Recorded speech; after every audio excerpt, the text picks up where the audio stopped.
कैसे हैं बच्चों आप लोग। तो आज एक और मैं वीडियो लेके आया हूँ इसका एटम्स एंड मॉलिक्यूल्स का, जो कि क्लास 9 का चैप्टर नंबर 3 है और ये हमारा लास्ट वीडियो होने वाला है बच्चों, पार्ट 6। इससे पहले मैं पार्ट 5 बना चुका हूँ, तो सभी बच्चे वो सारी वीडियो देखेंगे, देन इस वीडियो पे आएंगे। और आज हम करने जा रहे हैं मोल कंसेप्ट, जो कि वेरी इंपॉर्टेंट टॉपिक आ रहा है हमारा, जो कि लास्ट है और बहुत इंपॉर्टेंट है, एग्जाम में पक्का आता है बच्चों। तो इसके लिए आप उसको अच्छी तरह से पहले इसको ध्यान से देखेंगे, मैं जैसा बताऊँ उसको आप समझोगे। पहले इसकी अच्छी डेफिनेशन बच्चों, what is mole concept. Mole concept actually में होता क्या है, डेफिनेशन क्या है बच्चों उसको, it is defined as 1 mole of any species. ये ना किसी भी एक स्पीसीज का ये 1 मोल को डिफाइन करता है ये, जैसे कि चाहे उसका एक एटम हो, चाहे उसका एक मॉलिक्यूल हो, चाहे उसका एक आयन हो या पार्टिकल्स हो। ये मतलब ये वो क्वांटिटी है किसी भी नंबर की जिसका मास हमेशा जो है एटॉमिक मास या मॉलिक्यूलर मास इन ग्राम में आता है, जो हमेशा मतलब जो इसका आंसर आएगा बच्चों हमेशा ग्राम में आएगा। मतलब कि ये एक मोल जो होता है ना बच्चों, ये वो किसी भी स्पीसीज का एक मोल के बराबर होता है, चाहे वो एटम के फॉर्म में हो, चाहे मॉलिक्यूल के फॉर्म में हो, चाहे वो आयन के फॉर्म में हो, चाहे पार्टिकल्स के फॉर्म में हो। तो किसी भी एक क्वांटिटी को शो करता है बच्चों ये, ठीक है बच्चों। तो और एक मोल कितने के इक्वल होता है बच्चों, 6.022 × 10⁻23, that is called Avogadro number. इसको इन नंबर में लिखा जाता है 1 मोल बराबर इतना। और जो 6.022 है ना 10⁻23, इसे हम एवोगाड्रो नंबर के नाम से भी जानते हैं बच्चों, इसको एवोगाड्रो कांस्टेंट के नाम से भी जानते हैं, इसको एन नॉट कहते हैं, इसको n0 को। उसके बाद है बच्चों मोलर मास। मोलर मास क्या होता है बच्चों, मास ऑफ 1 मोल को हम शो करते हैं, इट इज एक्सप्रेस इन ग्राम। जो भी इसका मोलर मास आएगा ना वो यू में ना आके बच्चों जी में आएगा, ग्राम में आएगा बच्चों। And also known as gram atomic mass, मतलब हम जी को हम ग्राम एटॉमिक मास के नाम से भी जानते हैं। तो जी का मतलब है ग्राम एटॉमिक मास, तो इसका जो भी आंसर होगा वो जी की फॉर्म में आएगा। जैसे कि मैंने बोला 1 U ऑफ हाइड्रोजन, वो कितने बराबर होगा बच्चों, 1 एटम ऑफ हाइड्रोजन। अगर हम U लिखते हैं ना तो बच्चों वो एटम के इक्वल होगा, हमेशा ध्यान रखना। लेकिन अगर हम G लिखते हैं ना बच्चों तो उसका मतलब 1 मोल ऑफ हाइड्रोजन होगा। इन दोनों में ये फर्क है बच्चों, ये ध्यान रखने वाली बात है। U का मतलब यहाँ पर एटम्स है और यहाँ G का मतलब यहाँ पर मोल है। सबसे इंपॉर्टेंट बात इन दोनों के बीच में क्या है डिफरेंस, ये डिफरेंस है कि अगर एक U ऑफ हाइड्रोजन है ना, इसका मतलब कि वो एक एटम ऑफ हाइड्रोजन है।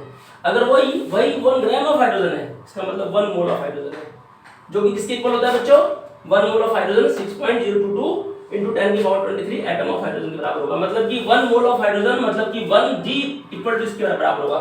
ये 1G जो होगा ना बच्चों हाइड्रोजन, इस एवोगाड्रो कांस्टेंट के बराबर होगा। तो एवोगाड्रो ने ना सभी के 1 एटम के लिए 1 मोल के लिए उसने एक अपनी वैल्यू फिक्स कर दी, जो कि सबके लिए ये सेम रहेगी, चाहे वो कार्बन डाइऑक्साइड का एक मोल हो, चाहे वो वाटर का एक मोल हो, चाहे वो किसी का भी एक मोल हो, सबके बराबर ही होगा बच्चों। तो यहाँ तक पहले बच्चे सभी अपनी कॉपी में इसको नोट करेंगे या इसका स्क्रीनशॉट ले लेंगे। हाँ बच्चों, तो हम अब आगे करने जा रहे हैं इसको। सिमिलरली 16, इससे पहले जो मैंने आपको बताया था उसके बाद मैं आगे कंटिन्यू कर रहा हूँ। 16 U ऑफ ऑक्सीजन। बच्चों ऑक्सीजन का जो 16 U होता है वो पता है इसका मास होता है, इसका एटॉमिक मास होता है। ऑक्सीजन का एटॉमिक मास होता है 16 U, वो किसके कितने के बराबर होगा बच्चों, 1 एटम ऑफ ऑक्सीजन के बराबर होगा। इसी प्रकार अगर वो 16 U की जगह अगर मैं G लिख दूं, 16 ग्राम ऑफ एटॉमिक मास, वो कितने के बराबर होगा बच्चों, 1 मोल ऑफ ऑक्सीजन के बराबर होगा। एवोगाड्रो के नंबर के हिसाब से 1 मोल के बराबर होगा। 1 मोल कितने के इक्वल होता है बच्चों, 6.022 × 10⁻23। तो इसका मतलब हम ये कह सकते हैं कि अगर 16 ग्राम अगर मैं बोलूं ऑक्सीजन कितने के बराबर होगा बच्चों, 1 मोल के बराबर होगा। और 1 मोल कितने के बराबर होता है बच्चों, 6.022 × 10⁻23। तो यहाँ पर इसका मतलब मैं लिख सकता हूँ कि 6.022 × 10⁻23 के इक्वल होगा। इसका मतलब ये 6.022 × 10⁻23। इस तरह से हमारा बच्चों, हमने इससे पहले जब हमने पढ़ा था मॉलिक्यूलर मास, उसमें हमने क्या पढ़ा था बच्चों कि जो मॉलिक्यूलर मास ऑफ वाटर होता है वो होता है क्या, 18 होता है, हमने पढ़ा था ना बच्चों। H2 का और O का हमने कैलकुलेशन करी थी पूरी ऐसे करके, 2 × 1 प्लस में 16 U, आपको याद होगा तो 2 + 16 18 U आया था हमारा आंसर। तो ये बात आपको मैं पहले बता चुका हूँ, जब हमने एटॉमिक मास पढ़ा था हमने। तो बच्चों हमारा H2 का जो एटॉमिक मास होता है 18 U होता है। इसका मतलब अगर हम लिखें 18 U ऑफ वाटर कितने के बराबर होगा, तो 1 मॉलिक्यूल ऑफ वाटर के बराबर होगा। अगर U में है तो वो मॉलिक्यूल के बराबर होगा। लेकिन अगर वही चीज ग्राम में आ जाए तो बच्चों, तो 18 ग्राम ऑफ वाटर कितने के बराबर होगा, वो 1 मोल या फिर 1 मॉलिक्यूल ऑफ वाटर के बराबर होगा। हालांकि इसमें मोल लिखना ज्यादा अच्छा रहेगा, 6.022। और ये कितने के 1 मोल कितने के बराबर होता है, 6.022 × 10⁻23। इसका मतलब हम ये कैसे कह सकते हैं कि 18 ग्राम जो वाटर होगा वो कितने के बराबर होगा, कितने के बराबर होगा। इसी प्रकार से अगर हम देखें कि कार्बन का अगर जो हमारा एटॉमिक मास होता है वो होता है 12 U।